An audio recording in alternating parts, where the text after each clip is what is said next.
Élimination des nuisibles. La réunion se finit enfin. Il était temps car ce poker face n'allait pas durer très longtemps, sentant ce spectaire bien trop mis sous tension pour résister à tant de crispation. J.J. sur les talons, Lugra se rend au coin cuisine de la boîte, petite salle exiguë, sans fenêtre, atmosphère de morgue avec ses lions clignotant au-dessus d'un réfrigérateur en inox. Macabre.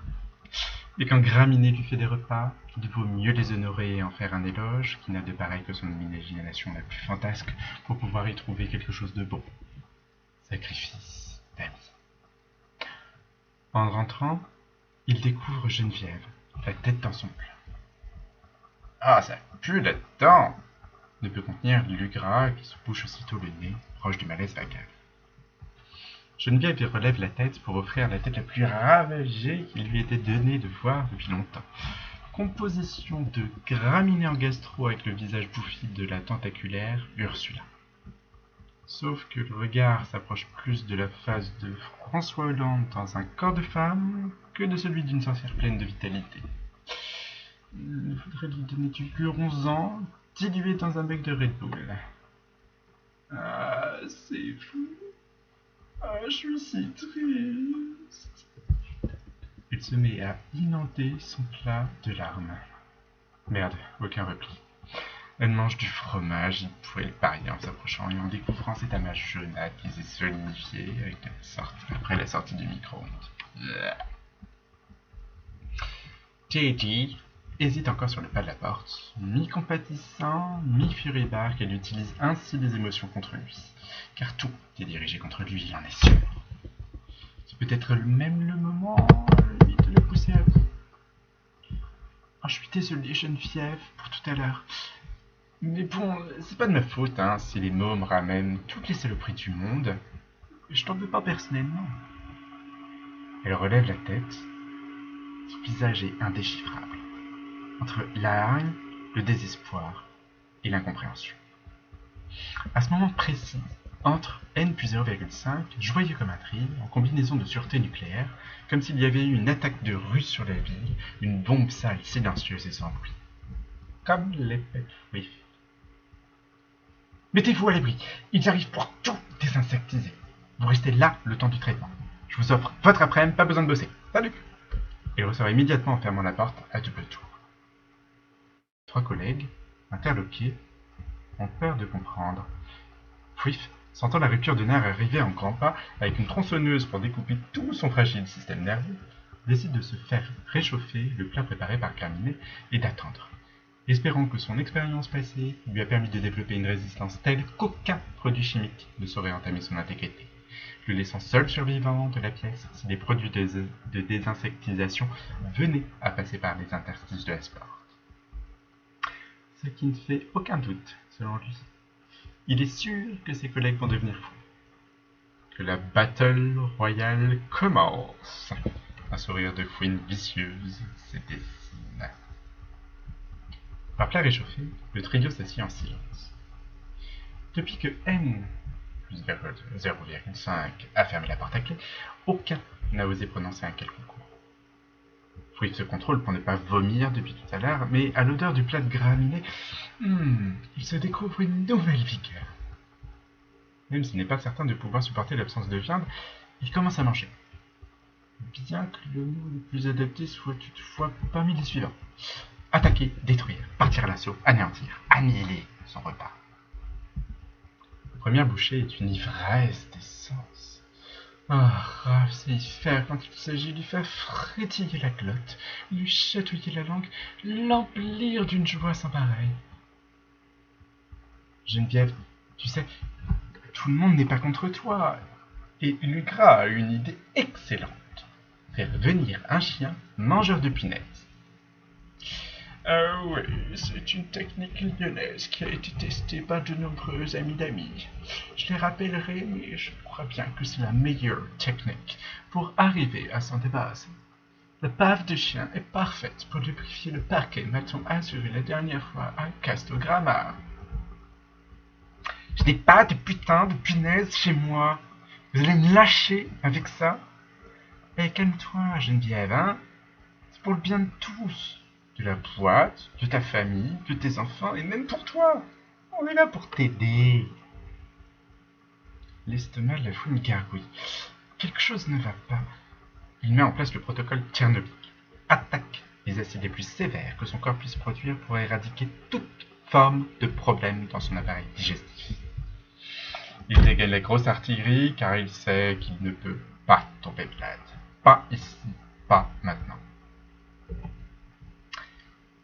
Geneviève reprend. Essaie de comprendre cela, J.J. Si tu y arrives. Ça ne peut pas être moi. Et lui de répondre. Ah oui, et pourquoi en es-tu si sûr? Tu as des enfants. Parce que j'ai plus d'enfants, ça fait 3 mois que je ne suis plus chez moi, que je me suis enfui de cet enfer qui est devenu ma baraque. L'autre gros con n'a qu'à prendre soin d'eux pour une fois dans sa misérable vie. J'espère qu'il...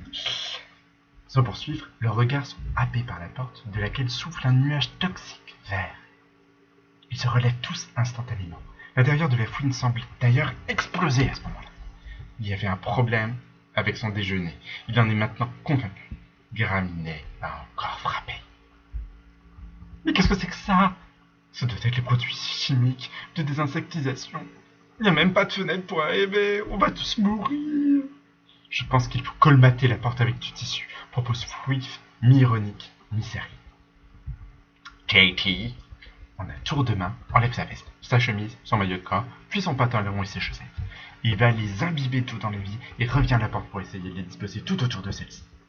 Une fois l'opération terminée, il se retourne vers ses camarades qui sont hypnotisés par tous les tatouages qui parcourent l'entièreté de son corps, mettant particulièrement en valeur le cœur central entre ses 2 pectoraux barrés d'un « ma mère, mon univers ».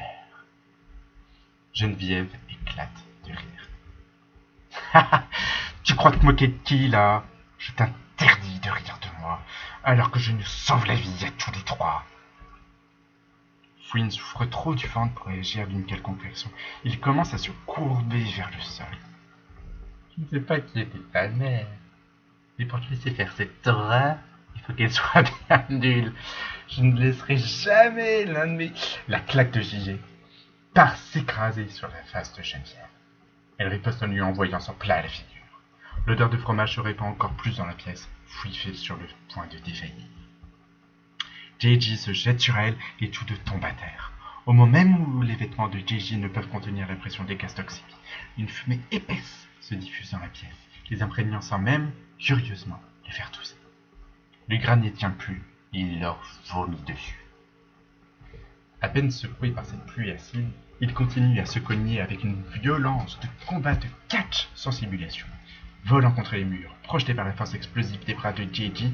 et la haine de Geneviève transformée en Xena. Le gras, apeuré et vidé, se recroqueville dans un coin de la pièce. J.J. a pris le dessus sur une Geneviève écrasée. J.J. l'étrangle. Le gras sent bien qu'il faut intervenir d'urgence.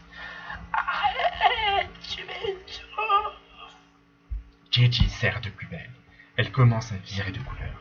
Bien que la fouine ne puisse dire avec exactitude avec quelle teinte elle vire avec toute cette fumée.